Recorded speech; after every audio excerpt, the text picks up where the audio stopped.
Nos vamos entonces a la segunda entrevista de la tarde y tenemos el gusto de saludar, darle la bienvenida y agradecerle como siempre porque es una abonada a Botellas al Mar y me refiero a la diputada Adriana Serkis.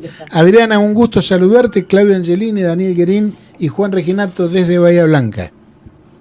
¿Qué tal? Buenas noches. Perdón, Claudio y Daniel, ¿no? Claudio, Daniel y Juan Reginato, los tres. Bien, perfecto. Siempre recordamos que por intervención tuya tuvimos la excelente oportunidad de conocer el CAREM desde adentro, proyecto lamentablemente abandonado por esta pesadilla que tenemos de gobierno. Pero bueno, no te hablamos para hablar del CAREM, después si sale charlaremos por supuesto. Pero lo que nos llamó a contactarnos fue este pedido de informes que hiciste acerca de la presencia de funcionarios americanos en algunas de nuestras centrales atómicas. Contanos un poco, Adriana. Bueno, en realidad este pedido de informes surge porque, bueno, nos enteramos que estaba esta visita, que si bien parecería estar enmarcada en los acuerdos que hay con Estados Unidos, sabemos que este año nuestro presidente estuvo haciendo varias visitas y no sabemos qué otros acuerdos han llegado respecto del sector nuclear. Entonces, alertados un poco, porque las trabajadoras y los trabajadores de los centros atómicos nos indican de que estas visitas vienen acompañadas de un operativo de seguridad que es fuera de lo habitual, acompañados con gendarmería, incluso con la montada. En el Centro Atómico Constituyente se ha visto todo este despliegue. Nos pareció que ameritaba entender un poco cuál era el marco de estas inspecciones, porque también había alguna alerta acerca de los sistemas de seguridad que ellos estaban tratando de detectar, ¿no? O sea, de tratar de hacer un seguimiento de lo que son las observaciones que en principio deberían solamente estar los perímetros, y esta alerta de seguridad nos parece como que está exagerada, ¿no? De hecho, entendemos que muchas veces, desde que en 2002 se hizo un convenio en el cual nuestro país se compromete a no tener material nuclear que esté dentro de lo que se considera proliferación, o sea, con uranio enriquecido de alto nivel. Eso requirió que, por ejemplo, el reactor que se encuentra en el Centro Atómico Bariloche, el RA6, pase de tener un núcleo con uranio altamente enriquecido a tener un núcleo con menos del 20% de uranio enriquecido. Y eso se hizo con Estados Unidos. Sin embargo, nos pareció que durante el periodo, por ejemplo, que yo fui presidenta, que cumplimos con todos los requerimientos, nunca hubo una visita de estas características, entendiendo que quizás en el pasado había habido algunas, pero no sabemos si se les requirió o no estar, teniendo acceso a las cámaras de vigilancia. Y dado la sensibilidad que tiene todos los desarrollos que se vinieron haciendo desde entonces, en no solo el Centro Atómico Bariloche, sino en el Centro Atómico Constituyentes, donde podría contarles que se hace la fabricación de los combustibles para todos los reactores de investigación, e incluso lo que se llaman las placas, a partir de las cuales se hacen los radioisótopos en el reactor RA3 que se encuentra en Ezeiza. Y en el Centro Atómico de Ezeiza pidieron también la visita de las instalaciones de CONUAR, que es donde se fabrica el combustible de nuestras centrales nucleares Atucha 1, Atucha 2 y Embalse. Queremos saber cuál es el alcance, ¿no?, de estas visitas, qué requerimientos de observación quedan para después. Los gremios, algunos, denunciaron que es posible que se haya requerido que esta vigilancia o las cámaras que se utilizan puedan estar de alguna manera monitoreadas desde Estados Unidos. Y a esto se le suma que hace un tiempo atrás, cuando comenzó la guerra con Irán, se incrementó la seguridad en los centros atómicos. También hubo una comunicación interna en la cual se justificaba este aumento de la seguridad debido a una guerra en la cual no deberíamos estar teniendo absolutamente nada que ver. Entonces, todo eso nos parece que puede estar enmarcado en algo irregular, y creo que, cualquiera de estas cosas es simplemente que tendrían que estar respondiendo qué tipo de acuerdo, si es que hay algún acuerdo nuevo, si es que hay alguna solicitud nueva, si es que hay algún tipo de vigilancia que, digamos, está fuera de los estándares, siendo que nosotros como país siempre cumplimos con lo que pide el Organismo Internacional de Energía Atómica, y que dentro de estos acuerdos es solo Brasil quien puede entrar a nuestras instalaciones a través de un acuerdo bilateral que tenemos, que es la Asociación Brasileño-Argentina de Contabilidad y Control del Material Nuclear, que es quien hace lo que llaman las salvaguardas, para chequear que, bueno, que nuestro país no está incumpliendo ninguna de estas normativas y dedicando material nuclear a fines no pacíficos, algo que nunca se ha incumplido. Adriana, Daniel Guerín te saluda. Y bueno, lamenta que dejes de ser, que haya dejado de ser la directora de la CONER. Me alegra que seas diputada nacional. Tengo que decirlo de esta manera. Hablas de inspecciones, pero no son de la OIEA la inspección, no es del Organismo Internacional de la Energía Atómica. No. El organismo es del Departamento de Estado y del Departamento de Energía de Estados Unidos. Son funcionarios que hemos, como les decía, tenido en el pasado a través de un convenio de cooperación, hablando de cuestiones de cooperación, pero no tienen por, digamos, o sea, la inspección nos parece que a veces excede, y nosotros nunca fue recíproco, nosotros no estamos yendo a inspeccionar sus instalaciones. Entonces nos sorprende un poco, queremos que se aclare la razón por la cual se están haciendo esas inspecciones, siendo que últimamente todas las acciones que vemos de este gobierno nos llevan a una pérdida de soberanía en el sector nuclear muy grande, y que justamente tienen que ver, por ejemplo, con el CAREM, que mencionaste vos al comienzo de la nota, ¿no? Ahí se ve una clara entrega de soberanía. ¿Por qué lo digo así? Porque, bueno, por un lado, el recipiente de presión que estaba teniendo INSA, ya INSA dijo que es posible que haga algún negocio con ese recipiente de presión cuando es un desarrollo de la Comisión Nacional de Energía Atómica. Ahora INSA fue comprada, sí, es una de las primeras empresas privatizadas, y que justamente está privatizada una empresa de Estados Unidos.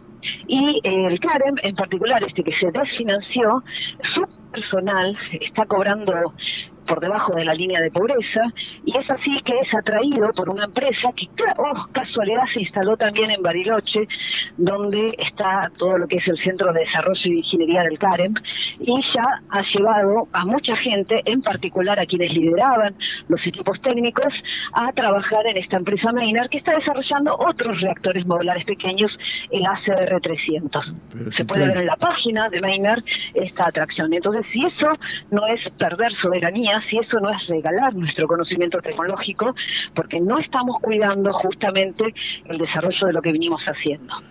Así que en ese marco es donde creo que se pone este pedido. Me pongo un poco paranoico y te pregunto si por ahí, que creo que en estos casos hay que hacer no un poco, sino un poco más.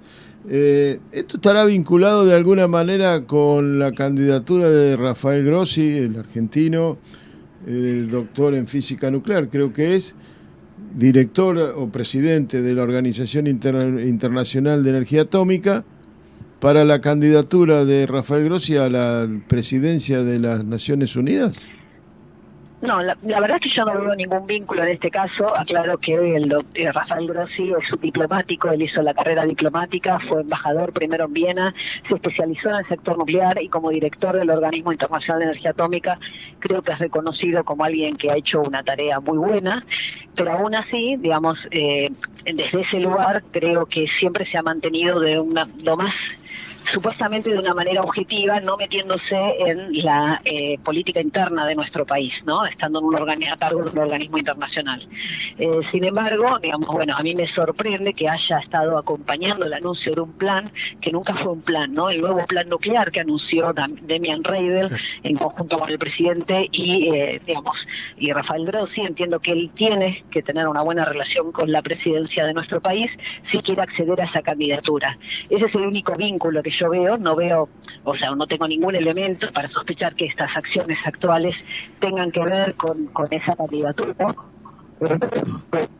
Justamente estamos tratando de analizar el conjunto, Ahí el grupo no es la pérdida de soberanía que te decía antes, por la pérdida de personal, por el desmantelamiento que se está haciendo. Fíjate que esos centros atómicos que eran recorridos por, digamos, estos funcionarios de Estados Unidos con una actividad de seguridad exagerada, están perdiendo la posibilidad, por ejemplo, de una pensión médica porque no se les puede pagar. La falta de presupuesto de la institución está dejándolo en una condición total de un proyecto que se estuviera desarrollando. Y bueno, y aún así, fíjate que ese proyecto, ese que acompañó Rafael Grossi con su presencia, estaba liderado por Demian Reidel, ahora acusado o sospechado de corrupción en los casos cuando él quedó a cargo de la presidencia del directorio de Nucleoeléctrica Argentina, no solo por la explotación irregular de servicios, sino que ahora salió en un informe de Adorni, de los que nos dio al Congreso la semana pasada, una lista de gastos del directorio de Nucleoeléctrica por más de 450 millones de pesos en un periodo en el que estaba a cargo. Discúlpame, Adriana, hay un montón de perdóname, denuncias.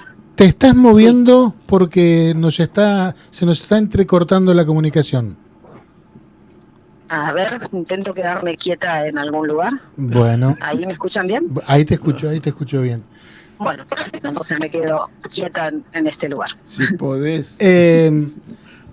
Sí, Juan, tenías algo. Mencionabas, Adriana, el plan nuclear al cual lo han dado ya por terminado, un plan nuclear que se anunció en el 2024 y que en la actualidad el único dato que se tiene es lo que vos mencionabas de una serie de gastos que no tienen nada que ver con la actividad nuclear. ¿Ese es el estado general del área nuclear en nuestro país? Y lamentablemente te estamos perdiendo. Volvemos a llamar. Nadie sé cuál es ese plan, porque más que los anuncios periodísticos, ¿no? Cuando fue en su momento, se anunció, el anuncio periodístico era que iba a haber la construcción de 4 reactores modulares pequeños en la Patagonia, donde sobrábamos la gente que habitaba la Patagonia, para alimentar a la inteligencia artificial. Ese era el plan, más después se sumó la exploración de uranio para poder hacer minería de uranio, claramente porque, bueno, sabemos que Estados Unidos está bastante ávida de de conseguir este material de base, y bueno, la Argentina tiene las posibilidades de tener varias minas de uranio en varios lugares y territorios. Eso es lo que parece ser que es el plan nuclear, porque hasta ahora, actualmente, realmente nunca hubo, y de hecho en las respuestas que recibimos del jefe de gabinete quedaba claro que no había un plan nuclear.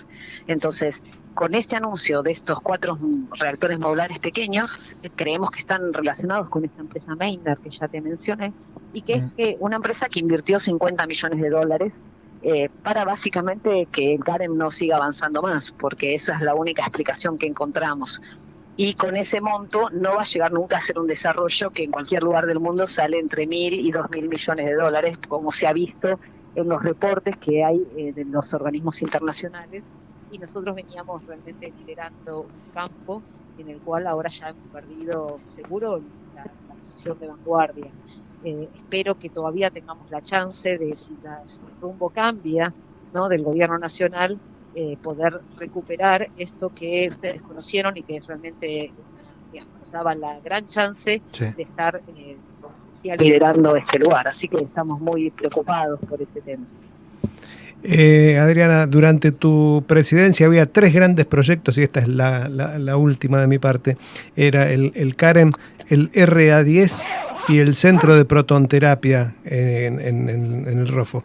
El CAREM ya lo mencioné. ¿En qué están los otros 2 proyectos entonces? En un caso, como dijimos, el CAREM hasta este año siempre decían que no se había cancelado, y sin embargo veíamos cómo lo habían desfinanciado a partir de octubre del 2024, cómo, digamos, se fue yendo el personal especializado, ya sea renunciando por los bajos salarios o atraído por esta otra empresa, y cómo de a poco se fue desmantelando. El RA10, en cambio, por suerte es uno de los proyectos que decidieron que era uno de los emblemáticos que había que finalizar, pero aún así en el cronograma inicial estaba el poder iniciar su puesta en marcha para fines del 2024 o 2025. Bueno, ya transcurrió el 2024, ya transcurrió el 2025 y parece ser que el nuevo cronograma no incluye ni siquiera el 2026 como la posibilidad de puesta en marcha. ¿Y eso por qué? A pesar de ser el proyecto elegido.